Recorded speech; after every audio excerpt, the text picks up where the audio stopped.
Porra, não dá, pô, não dá. Vamos seguir. Segue. Beleza. Ó, e não é só o torcedor do futebol carioca que está assim. Tá, você tem muito gancho, tá? Porque o torcedor do Santos está assim também. Tá. Porque o Santos não está jogando bem. Ontem, de maneira quase que assim, inacreditável, conseguiu um empate já na Bacia das Almas contra a Ferroviária, porque chegaria para a última rodada numa situação ainda mais delicada da que já se encontra. O Santos pode cair para a Série B do Paulistão. Que loucura, gente. Tá muito doido, né? E aí eu quero conversar com o cara que de bola conhecia muito. Não essa realidade. Não essa realidade que a gente está falando agora aqui, de sofrimento, de não jogar. O cara jogava muita bola. Renatinho, prazer falar contigo de novo. O Santos está numa situação inacreditável mais uma vez. Renatinho, essa aqui é a live que você pode falar o que você quiser. Aqui a gente só fala, a gente fala as coisas que o pessoal fala assim, vocês têm certeza? A gente fala, temos. Ou não, mas a gente fala. Ô, Renatinho, o que está acontecendo com o Santos, bicho? Tudo bem? Boa tarde para você.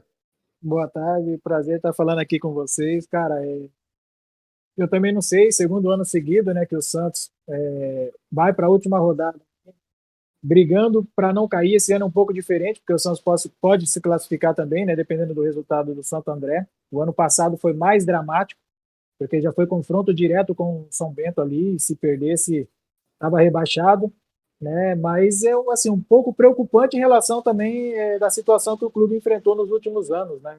Teve transfer ban, ficou muito tempo sem contratar. Eu acho que a parte financeira acabou prejudicando bastante, né? O clube, principalmente o ano passado. E o presidente que assumiu, o Andrés Rueda, falou, né, até quando ele entrou, que seriam 2 anos aí de muito sacrifício, né? É claro que o Santos está acertando a casa, principalmente no lado financeiro, e a gente torce, né, para que seja um final feliz aí nessa última rodada, o Santos ficando na primeira e conseguindo essa classificação. Ó, estamos aqui com o Casimiro Miguel e Guilherme Beltrão também. Fiquem à vontade aí, viu, meus amigos? Ontem o Santos escapou da derrota, né, cara? Até o lance do pênalti o pênalti da Ferroviária foi uma loucura, assim. Os jogadores comemoraram em campo bizarramente, né? Tá todo mundo ali na briga da degola. E foi o que você falou, Luiz, assim, o Renato não se acostumou com isso, né? Não era acostumado a essa realidade, né? Não era acostumado a brigar com isso.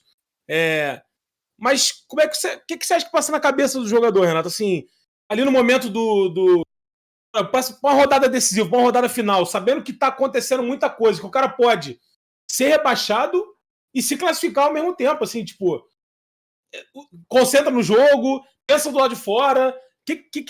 O que você acha que vai acontecer ali? Prazer estar falando contigo, pô. Prazer estar falando com você também. Eu acho que o psicológico conta bastante nesse momento, né? Eu, particularmente, desde quando eu joguei, eu não vivi esse momento, né, de brigar para não cair na última rodada. Graças a Deus, briguei ali sempre na frente, né? E é claro que nesse momento o psicológico vai contar, né? É um clube que tem bastante garoto, né? O Santos, os meninos aí da base praticamente estão tendo várias oportunidades, vocês podem aí ter reparado, né? Desde o começo do campeonato, vem mostrando qualidade. E eu ali confesso que eu também estava sofrendo demais quando saiu o pênalti, e logo em seguida também conseguiu um empate heróico, apesar do erro que foi do zagueiro da Ferroviária, que acabou cabeceando para dentro. O Batistão teve a felicidade de dominar a bola e fazer o gol logo em seguida. E com a derrota, eu acho que o Santos ia ter um problema maior, né? Eu acho que o psicológico para o jogo da volta aí do jogo contra o Água Santa já era crítico, só não ia ser mais crítico se o Santos vencesse, porque já evitava o rebaixamento, né? Você só ia brigar para a classificação, então seria uma coisa melhor, né, em termos de confiança, né, do psicológico. Agora ainda existe o risco de você ser rebaixado, então vai mexer muito com esse psicológico, mas agora pensar no jogo, né? É claro que conter a ansiedade, porque a gente sabe também que uma ansiedade maior pode atrapalhar durante a partida. A gente já viu jogos aí, eu particularmente procuro sempre estar relaxado, e o que a gente fala, tem que jogar com alegria. Um momento desse é difícil, né? É complicado, porque você tem esse risco, né, de buscar a classificação e ao mesmo tempo se você perder, corre o risco de ser rebaixado. Então você tem que equilibrar, tem que fazer nesses 2 dias hoje, né? O pessoal já deve estar treinando agora à tarde, ou se treinou de manhã. Amanhã vai fazer o último treino, né? E depois já concentrar para essa partida que é importante. Como eu falei, vou torcer aqui para que seja um final feliz, que o Santos possa conseguir a vitória e um tropeço do Santo André para que possa estar passando de fase. Só para explicar, né, em relação ao rebaixamento, a Ponte Preta tem 8 pontos, 2 vitórias. O Santos tem 11 pontos e 2 vitórias. Se a Ponte vencer o Ituano e o Santos perder para o Água Santa, esquece, está rebaixado. Está rebaixado para a segunda divisão do Campeonato Paulista. E assim, Renato, você falou em coragem, né? Me parece, e aí eu estava mais cedo a gente falando aqui, tanto do jogo do Vasco quanto do jogo do Fluminense, em que a palavra coragem, para mim, ela foi determinante em vários aspectos.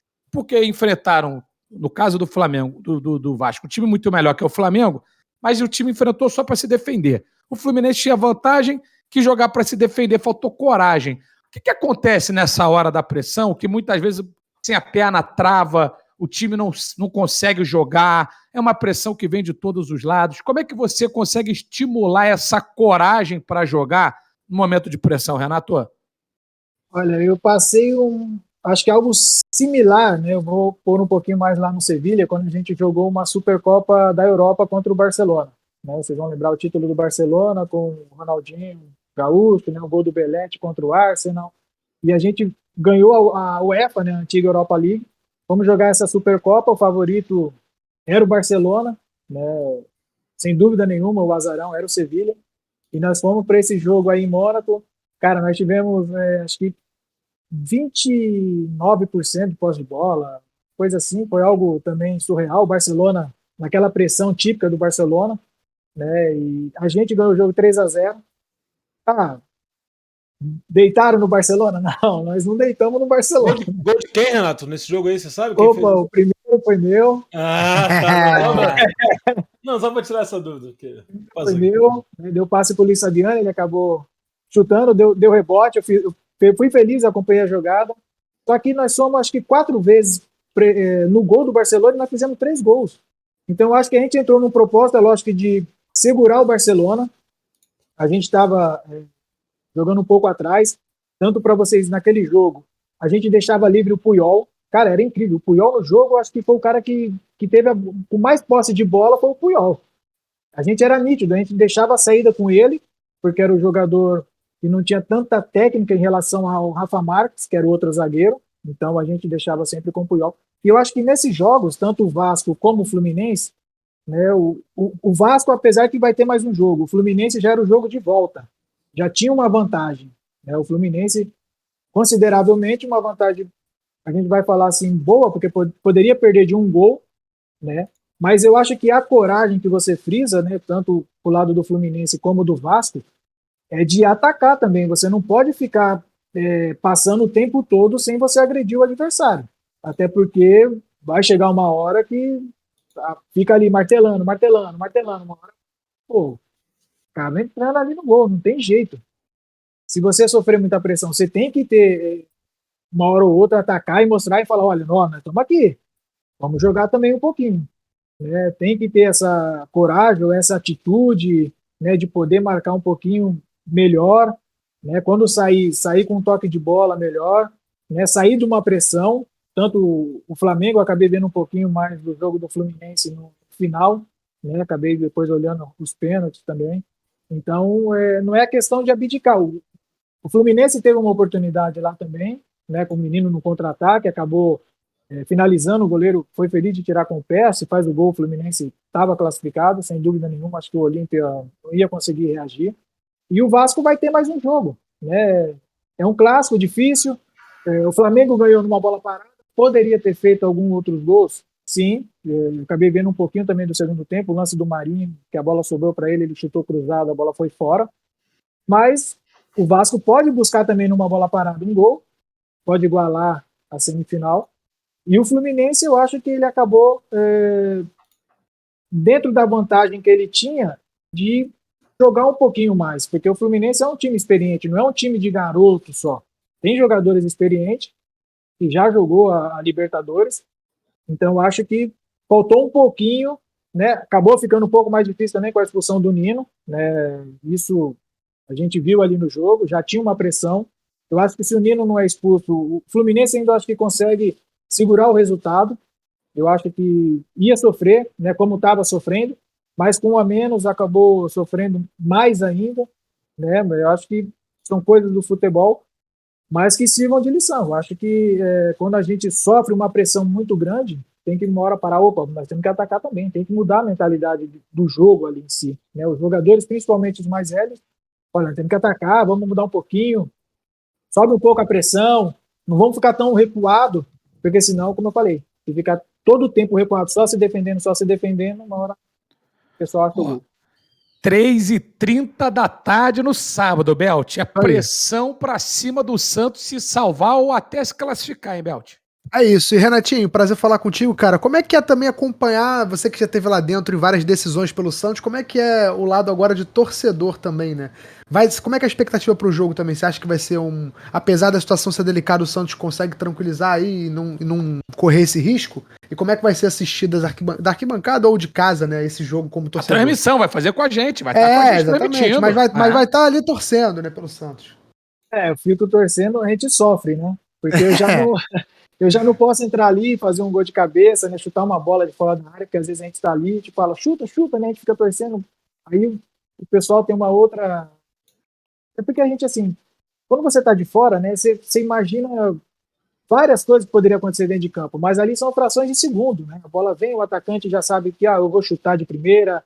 Às vezes a gente fala, pô, deveria ter dominado, né? Deveria ter Parece passado. mais fácil, né, Renato? Parece mais fácil, com certeza. A gente está do lado de fora aqui, a gente vê um pouquinho, né, melhor, mas acaba sofrendo, acho que pior. Porque quando a gente está dentro de campo, você ainda consegue, né, em determinada situação ali, se conter, você sabe como que está o jogo, mas fora, você passa aquele nervoso, né? Todos os jogos do Santos que eu estou acompanhando aí, né, eu fico torcendo. Às vezes o pessoal erra um passe, poxa, eu falo, caramba, vamos acertar esse passe, não pode errar esse passe. Imagino que não deve ser assim que você fala, né? Mas tudo bem.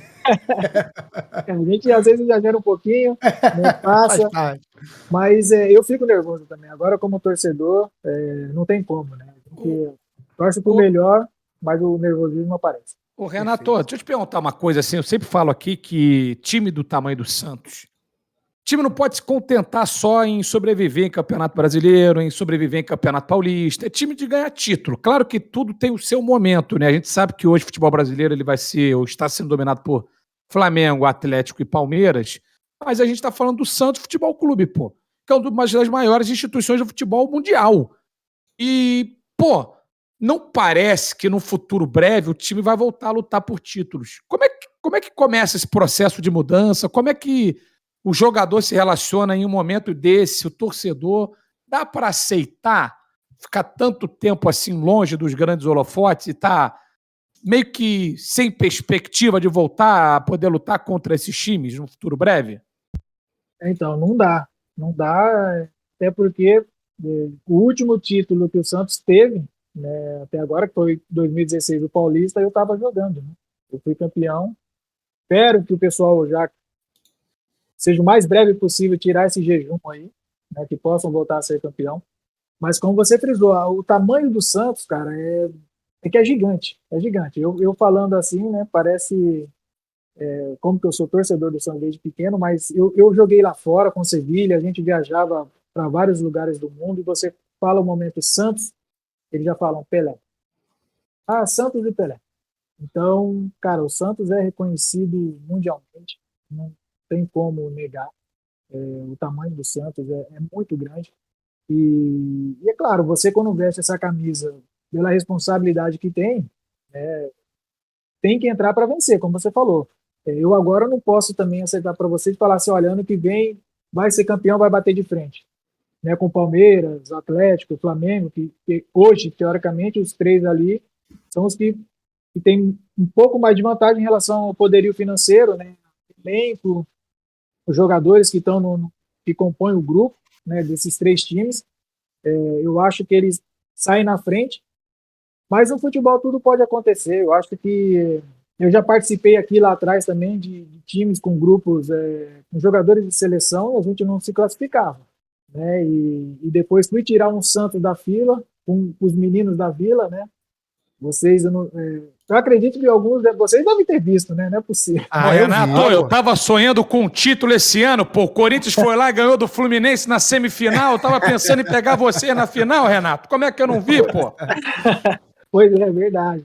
Então, o futebol tudo pode acontecer, é incrível. O futebol, assim, não dá para cravar muito, né? Que o melhor vai vencer, né? É um grupo, é um jogo, né, coletivo. Então, eu acho que o Santos tem que se reforçar, eu acho que é uma coisa óbvia, né, que se vê, tem suas limitações, né, mas como eu falei, pelo momento financeiro que atravessa, acho que é um pouco difícil, o torcedor tem que ter paciência, que não tem, o torcedor santista não tem, como você frisou, o Santos entra para vencer, Paulista, Rio-São Paulo, Copa do Brasil, Brasileiro, é obrigação, o Paulista, eu vou frisar do Paulista. O Paulista, os 4 grandes, é obrigação de chegar na semifinal. Hoje existe o Red Bull Bragantino, que é uma força, vocês sabem que é bem estruturado, tem jogadores também de qualidade. É difícil ganhar do Red Bull hoje. Então já tem 5 times ali que vão brigar. Então é obrigação do Santos estar classificando. Não classificou? O trabalho não foi bem feito. Não foi bem feito. Eu falo isso, eu joguei no Rio de Janeiro também, os 4 grandes do Rio têm que chegar na semifinal. É obrigação. É obrigação, não tem como. Eu falo isso porque, assim, eu vejo, Renato, muita gente que fica conformada, porque assim, o torcedor, às vezes, pô, fica tanto tempo sem ver o time chegar em final, que acha que, às vezes, pô, você chegar, pô, uma boa classificação. Cara, é lógico que a gente tem que respeitar um processo, entender que tem times que estão à frente, mas, pô, a cobrança tem que ser sempre por coisa grande. Estamos falando do Santos, pô. Estamos por 2 anos seguidos lutando para não cair no Campeonato Paulista, cara. Que é isso? Como é que pode um negócio desse? Sabe? É inaceitável, pô. Desculpa, eu acho isso inaceitável. É inaceitável mesmo. Lembrando, galera, que a transmissão Santos e Água Santa, como tá na tua tela aí, sábado, dia 19, começa às 3h30, a bola rola às 4 da tarde, exclusivo lá na HBO Jogo Max. tenso, hein? Jogo tenso, perfeito. Muito tenso, né? Mas como eu falei, assim, esse ano ainda bem que o cenário é diferente do ano passado, né? O ano passado foi só para brigar para não cair. É verdade, dá para sair feliz, né? Dá para sair feliz. Tem que vencer, fazer o dever de casa, né? Que esse ano foi difícil também.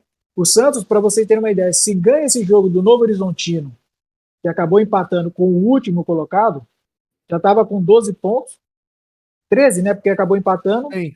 Já precisando só ganhar do Água Santa, que já estava classificado. Não tinha outra situação, o fantasma, né, do rebaixamento. E o Santo André vai pegar a Inter de Limeira, que tá lutando por vaga, né? Então, assim, tem a esperança da Inter poder fazer um bom jogo para, quem sabe, tirar o Santo André dessa briga, né? E eu acho difícil também do rebaixamento, porque o Ituano brigando com a Ponte também pela classificação, apesar do jogo ser em Campinas, mas o Ituano também vem com um time bem arrumadinho, né? Vai precisar vencer, porque tá junto com o Botafogo, né, de Ribeirão. Então, eu acho que assim, o lado mais assim do rebaixamento vai passar pelo Santos, né? O Santos tem que fazer o dever dele, tem que vencer, agora não tem que torcer pelo Santo André para poder classificar. Então, acho assim, ficou um pouco mais difícil a classificação, mas em termos de rebaixamento, depende só dele, das forças dele, então acho que fica até um pouquinho mais fácil. É isso, então. Renatinho, obrigado pela sua participação, viu, cara? Uma honra, um prazer falar com você, meu mano. Seja sempre bem-vindo aqui, viu? Eu que agradeço aí, mandar um abração para vocês 3. Casé, às vezes eu acompanho lá a live. Isso, que honra, tamo junto. Ontem eu fiquei até um pouquinho mais, eu acabei indo dormir depois do áudio, né, do que acabou mandando. Porra. Imagina, Renato, eu me controlei horrores, Renato. Pelo amor de Deus, Renatinho. Ele ontem, tá puto demais, ontem, cara. É o que eu tô falando. O que vale pro Santos, vale pro Fluminense. Tem que ganhar. Não dá pra ficar nessa mediocridade muito tempo, cara. Não pode. Isso não pode acontecer. Não dá. E até pelo Vasco do Casé também, cara. São clubes gigantes que não podem ficar nesse outro assim. Botafogo, cara, eu joguei no Botafogo. Botafogo não pode ficar o tempo que tá, cara, sem vencer. Tem que se reestruturar, claro. Tem que, de alguma forma, esses agora clubes vai, né? com tradição. Tomara que vai. Isso é bom pro futebol brasileiro também, né? Que os clubes aí surgem. A gente tem exemplos também, né? acaba vencendo e depois acaba ficando para trás. Caso do Cruzeiro, foi vencedor em 2013, 2014, né? Não cuidou um pouquinho das finanças. Hoje, né, o Ronaldo acabou Você foi assumindo. até educado, viu, Renato? Cuidou um Não cuidou um pouquinho. pouquinho das finanças. Um pouquinho, né? Acabou estourando bastante lá o orçamento. Então, às vezes a gente tem que buscar esse equilíbrio, né? Claro que o torcedor quer que o clube seja campeão, mas os dirigentes também têm que buscar esse equilíbrio, principalmente na parte financeira. Mas obrigadão aí pela live, pelo Valeu. bate-papo. Você é ídolo. Tamo junto aí. E sábado, se Deus quiser, o Santos possa sair com um Bora, final Peixão, feliz. aí. vambora. Jogava Valeu, grande demais, hein? Muito, Jogava muito. demais. Tá Craque, maluco? cara. Craque. Tá maluco. Vamos seguir. Vou encher minha garrafa d'água ali, hein? Vai lá. Vai, Luiz, vai encher tua garrafa lá. d'água. Aqui, ó. Vai Pô, encher tua garrafa d'água, subi com a porra desgraçado. da garrafa, deixei a garrafa fora da geladeira, Beltrão. Pô. Agora beber uma água quente aqui, cara. Meu Deus Cara, do eu céu. não tenho esse hábito da água, mano. Isso me faz mal, tá ligado?